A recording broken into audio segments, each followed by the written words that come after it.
I'm Josh Hawkins. And I'm Johnny Zay. And our project is on Tidal Power. Tidal Power is a rather new form of hydroelectric power. This new power form is renewable, so that it can produce itself faster than it is consumed. Tidal Power decreases dependability on expensive and inefficient forms of fossil fuel. Tidal Power is similar to a wind farm, only underwater. These fans take advantage of the ocean currents when tides change. The ocean currents turn the fans, which then rotates the turbine generators, causing electricity to be produced. Some dams on man-made lakes can use certain forms of tidal power. These fans are slightly costly to build, however, they are very efficient. Although there are some cons to the use of tidal power, the pros easily outweigh the cons. For example, this resource is predictable because it uses tides, which come and go at predictable times. Water has 1,000 times more density than air, so the mills can be efficient at very low speeds of water. Tidal power farms also have a long lifespan and do not get torn apart easily. The plants require no fuel and are therefore renewable. They do not pollute. The farms last around 100 years. The dam-style tidal power could potentially provide a barrier during a storm surge. They give off no global environmental impacts. There are, however, cons to building these tidal power farms as well. They can change the average tidal level of an area. They can also affect the wildlife surrounding them. Since they're built close to land, building these underwater farms may be expensive and difficult to build. They may also tear up the mud flats where the birds eat. They can also reduce the kinetic energy in the ocean. But these cons are because, like anything else good, there must be at least a few setbacks. The solution is to build them far from wild habitats. There are many great locations nearby and across the world to build tidal power farms. What makes these locations good is their rate of elevation change in the area affected by the tide. Florida alone has plenty of good locations ideal for efficiency. Many international locations, such as Madagascar, West Horn of Africa, Gulfs of Combat, India, Korea, North and South, the Kola Bay in Russia, the Golden Coast of Australia, New Zealand, Strangford Lough in Ireland, and Argentina, Chile, and the Channel Islands in France.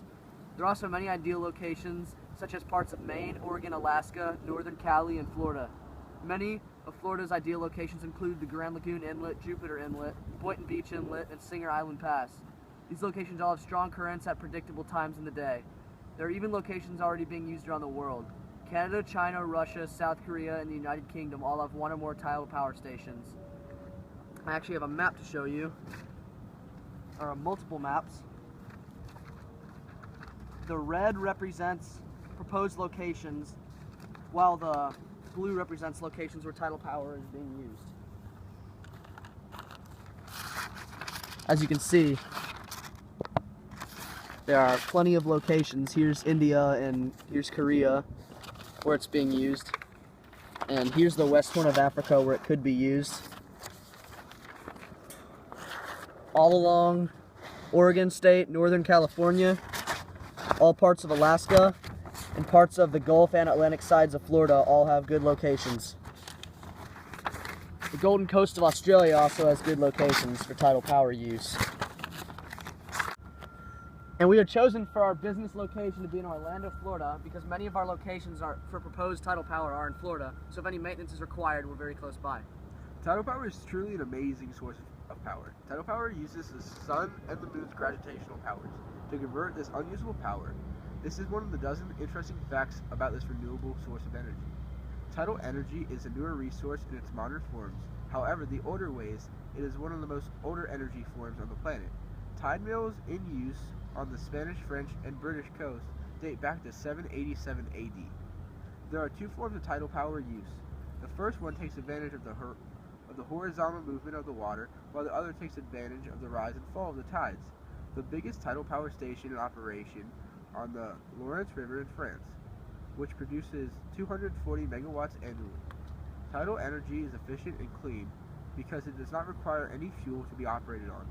One of the tidal powers that is now being used very more frequently is a horizontal axis turbine, which is what you would see on a wind farm. Only it is put underwater and it is propelled by the power of the ocean. We also have chosen our location for our business to be in Atlanta, Florida, as mentioned by Jonathan.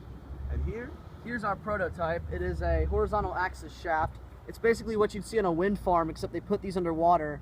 The base is typically buried in sand, and it's facing the current, and then the current propels the the blade, and then it powers a generator, causing it to produce energy. And that's it. Thank you for giving a part of your time, and you know what we say at the Earth Human Alliance, currently making the Earth cleaner. Ha ha.